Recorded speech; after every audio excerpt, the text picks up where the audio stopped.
everyone, welcome to our channel. I'm Rach. And I'm Jack, and on this channel we'll be creating more content all revolved around property, finance and some travel and food. We hope you enjoy our videos. Hi everyone, welcome back to another finance video. I'm Rachel. And I'm Jack. And in today's video we're going to be talking about company group structures. So what is company group structure and why should you be doing it?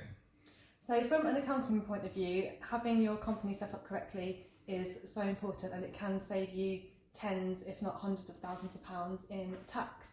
So with a company group structure, I suppose the most simple way to explain what it is where you have a holding company and then below it you have various sort of trading companies.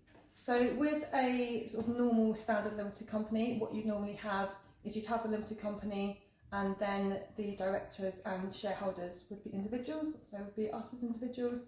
However, when you do a company group structure, you would have a holding company, for example, and we'd be the shareholder of those, and then you'd have various subsidiary companies beneath that, and that would have a shareholder, which is the holding company. So just to give you an example here, sort of how we have our setup. So we individually both have investment holding companies, so we'll have ourselves at the top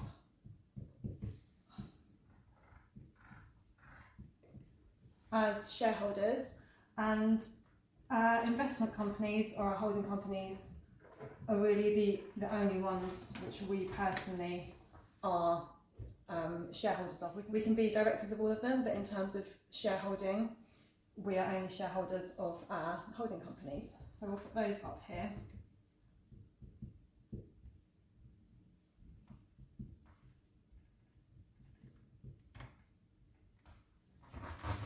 And then below these two companies, we then have our property development company. So I'll just put this down here. So the one you all know and love, RJ Land and Development. That's it.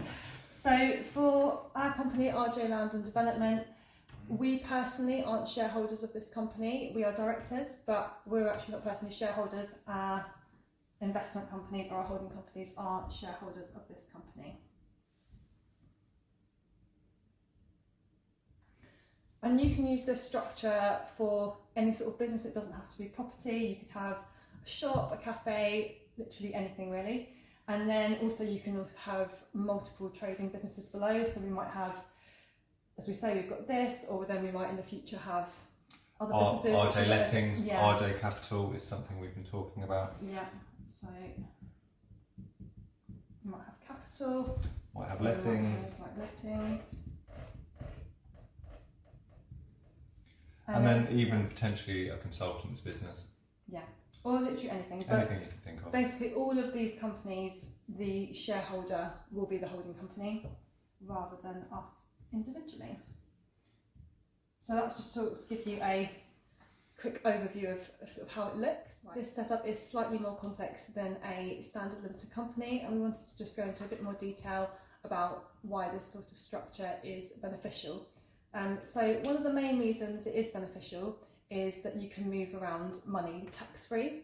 So normally if you just had a standard limited company, a trading company, you would have your profits in the company, you'd pay corporation tax on those profits, and then you might take some as salary or as dividends. And when you take the dividends as an individual, as you know, you also then have to pay personal tax on those.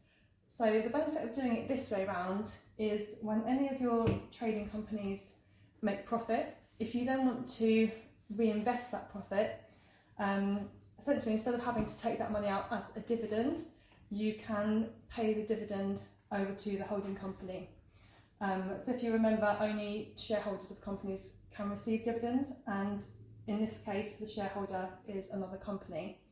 And when you pay a dividend from company to company, there is no tax. So you could literally have, say, £1 million profit in one of your trading companies and then move that over to a holding company completely tax-free.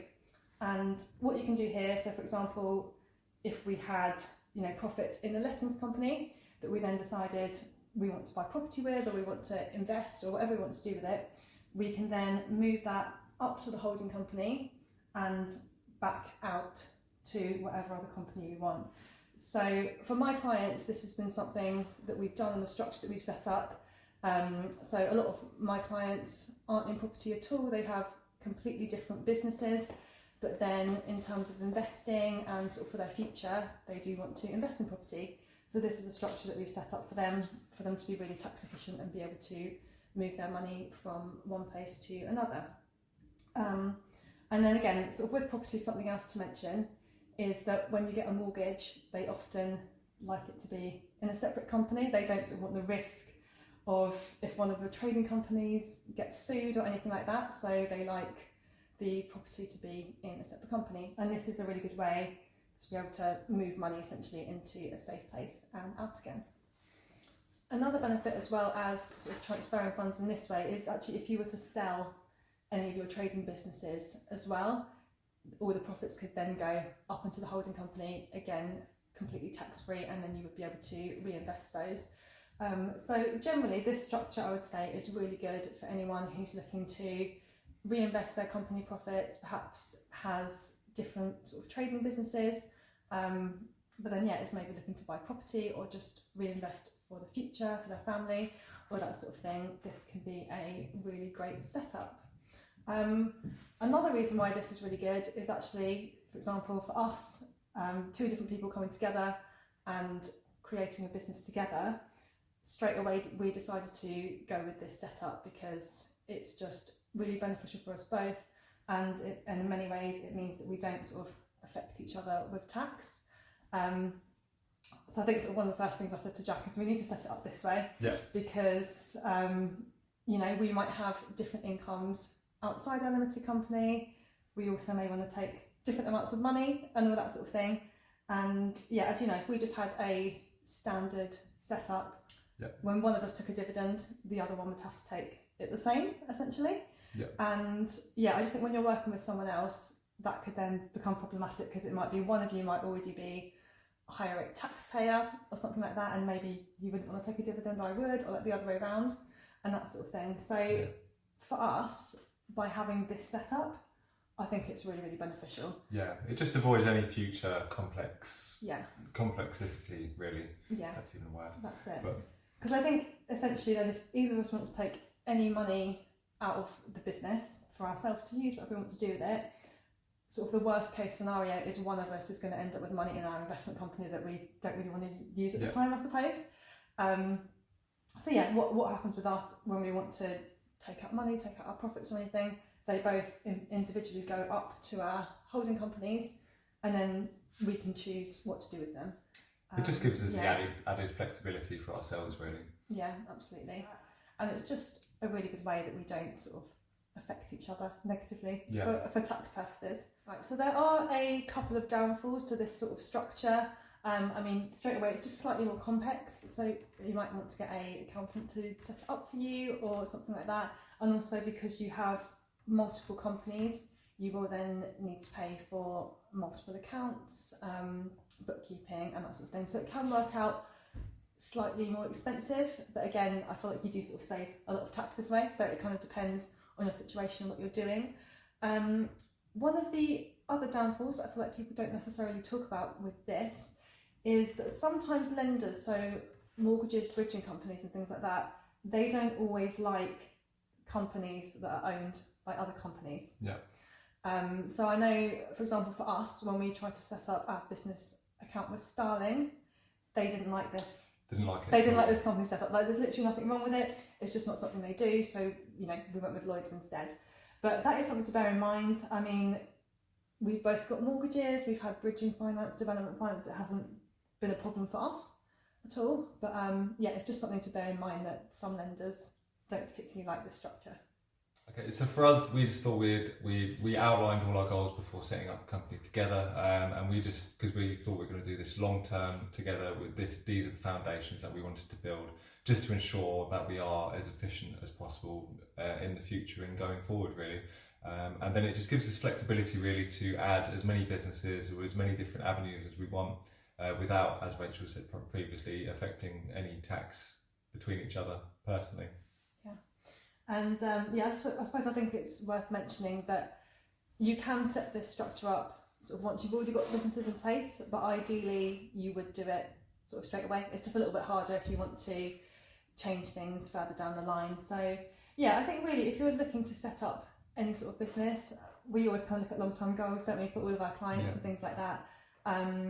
So yeah, for our accountancy clients who are perhaps sole traders currently, self-employed, and we're looking to move them over to limited companies, I feel like we always ask them, don't we, what are your goals sort of 5-10 years down the line, just to see whether perhaps this sort of structure would be beneficial to them. I mean, I feel like in the majority of cases it is. Yeah, I just think if you have this structure set up from the get-go, you can always use it in the future as things progress. I think it's worth speaking to your accountant about your long-term goals, what sort of business goals you have, if you're looking to buy property or anything like that, and seeing whether this structure works for you. I know it can be daunting, anything revolved around accounting, especially setting up something like this with multiple companies, and so you've got a lot more sort of liability on your hands. But it can be daunting, but make sure you find the right person. It's essential that you find the right accountant for you as well, that you not only that knows how to do it, but also get on with well, because they will be worth their weight in gold. Yeah, absolutely. And I think this is so important because actually there's so many good accountants out there, but finding an accountant who actually really understands your business is really, really important, because you could have an amazing accountant, but they don't understand what you do, and then sometimes things can be missed. So yeah, that's just something I'd say. Just make sure you really shop around, find an accountant who really understands what you do, and we're always happy to help with this stuff. So yeah, if you do have any questions about this particular setup or sort of any accountancy questions in general, we'd be more than happy to help.